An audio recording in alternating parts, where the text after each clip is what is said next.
How do I make time to talk about inclusivity when we're already so busy? I think everybody's busy today. Leaders, individual contributors, everybody's super busy. And so for us to really honor inclusion, it can't feel like an extra thing to do. It's actually not even a thing to do. It is a way we are. It is how we show up and how we make people feel, how we interact with each other.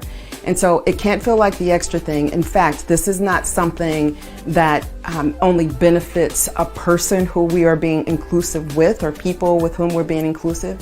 It actually is to the benefit of the organization. So it's not an extra, it's something that we just are.